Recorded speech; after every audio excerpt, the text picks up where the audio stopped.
So after making the explaining Serial Experiments Lain videos, a couple people mentioned, hey, you should do Boogiepop Phantom. It's similar. You think you'll like it, and you can explain it because it's very complicated. So I was like, sure, I'll watch it. And I finished it about a month ago, and I've kind of put off making a video about it because honestly, I did not feel it was that good of an anime. And I felt that a lot of things were not explained, which was a big issue, because in Lain, everything was complicated, yes, but everything was laid out in front of you. And if you just thought about it a bit, and you probably watched the episodes again, you're like, all right, yeah, this makes sense. Oh wow, this is great. But with Boogiepop Phantom, it didn't work like that. First off, the how it was designed to like as a puzzle, so it didn't go in chronological order like you would usually expect, and so everything was all over the place, so you would watch one episode with this guy and then the next would be someone completely different, and you would probably never see them again. So obviously you have the big issue of character development. With Lain, you had wow, her best friend, which her name eludes me at the moment. You had the false god, but this character, you don't have a set group of people, and when you're first watching it, it's kind of hard to figure out who are the important characters. Now after a while, maybe like after episode 5 or whatever, you're like, alright, Nagi, Toka, okay, these are the Boogiepop, these are the big names. But what this show lacked, and this became a big issue, and this is similar to Evangelion, in that not everything is explained. Alright, now, yeah, it's a puzzle, so you have to think, you have to oh, okay, that went with that from a couple episodes before, now it makes sense.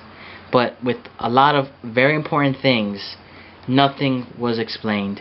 And if you look into it, actually, the anime was based off a novel, so novels can get very more descriptive than an anime possibly could. So what this show suffers from is the fact that, like Evangelion, you need to do a lot more than just watch the anime. You need to look into this stuff. And granted, some people may enjoy that, because when you do it, when you look at it, I'm like, oh wow, that makes sense, blah blah blah.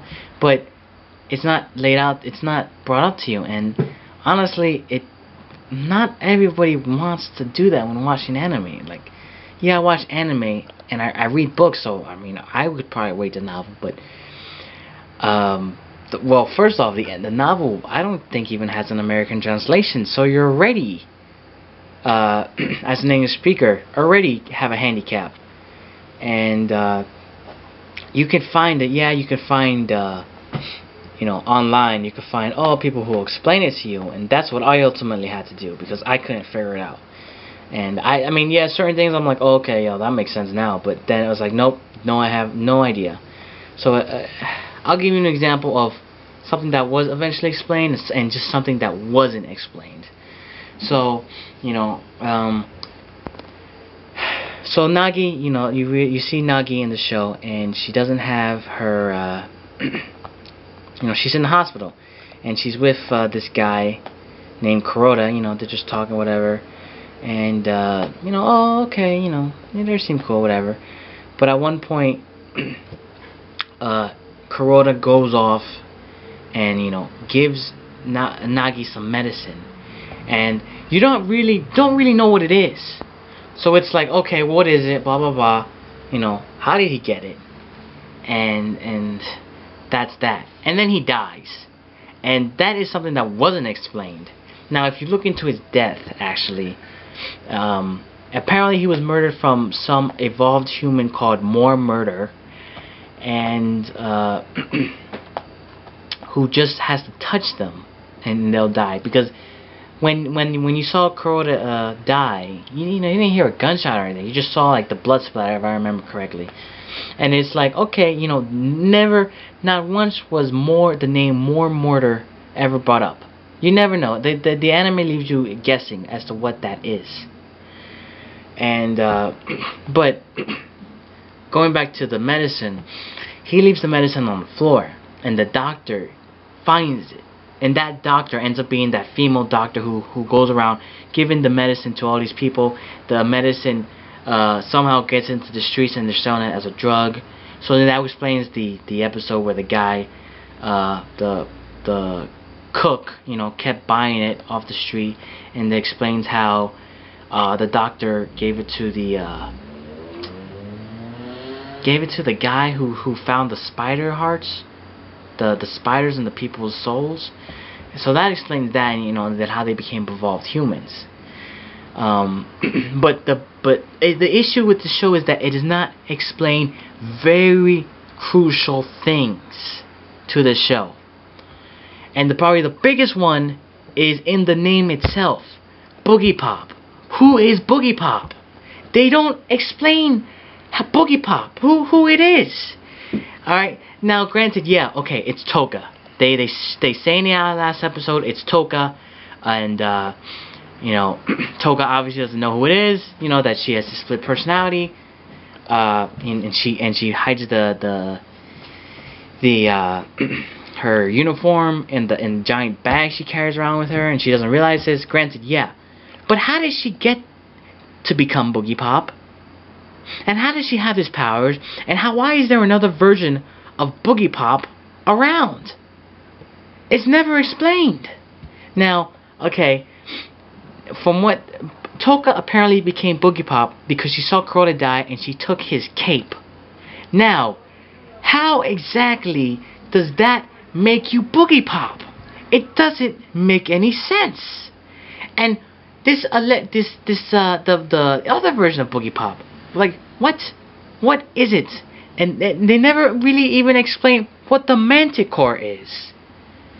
And there's just so many questions that are unanswered, and you need to read a novel, and it's like, no, I'm watching an anime, I don't want to read a novel. And it's just very upset about that. As you could tell, it's just a lot of things not explained in this show, and it's a shame because it really had the potential. Now, and not only that, and another thing that was great with Lain is that it was a great anime, but it also made you think about existential things, like, wow, like the existence of God. Would humanity be better off if they did not know about God? Lain brought up all these questions, but Boogiepop, you thought it did, and then you realize, no, not really. It didn't. It just kind of went all over the place. Because you're like, there's some episodes where like, oh, okay, these people. The one episode was great where the daughter committed suicide, and the mother was around. And the mother is able to like meet the ghost of the daughter and come to terms with it, which is great because it shows letting go of the past. But there's other episodes where it's like, okay, yeah, well, you have this like crazy guy who just has the computer girlfriends and everything. It's like, oh well, yeah, the anime, because I watched the review online, and it's like, oh, it's about growing up and everything, but it really is for how complicated the show is. Why would it market itself to people who are becoming adults? Basically, that's really what it was about. Like, the show was trying to present itself as adolescents dealing with adult things and how they cope with it, and how some don't cope with it. But the anime itself ends up becoming so complicated that I would venture to say that it would turn off a lot of people. I mean, towards the end, it was just like, alright, let me just chug through it. And it's such a shame because there was so much opportunity in this anime, but it just ended up becoming too complex for its own good. So I'm not going to try and explain Boogiepop Phantom because even I don't fully understand at this point, and I don't really care. I still don't exactly know what the Manticore was. Another big thing, Echoes. The Echoes is apparently this like higher being that came to Earth, and you know, to test humanity or whatever. And you know, the episode with the doctor, not the doctor, the cops that they keep talking to themselves about, that they have the same conversation. They keep mentioning it and mentioning it, but it's like, okay, you don't really know whether or not the doctor is like the cop is like telling the truth, because you know people were lying in the show. So you're like, you know, alright, you take it with a grain of salt. And it's not until the last episode, and they show Echoes for a minute. No, not even a minute, a couple seconds, but you don't realize it's Echoes. You just like, they show this guy like being experimented on, where they're like, well, who is that? They never explained it, and that's another huge thing, because Echoes started all this. You know, Boogiepop, all that stuff was eventually because of Echoes. So it's a it's a real disappointment. I would not recommend you watch this anime unless you have the patience. You can read Japanese, you can read the novel. It's just too much, too much, and squandered, really squandered talent. Alright, well, thank you for listening.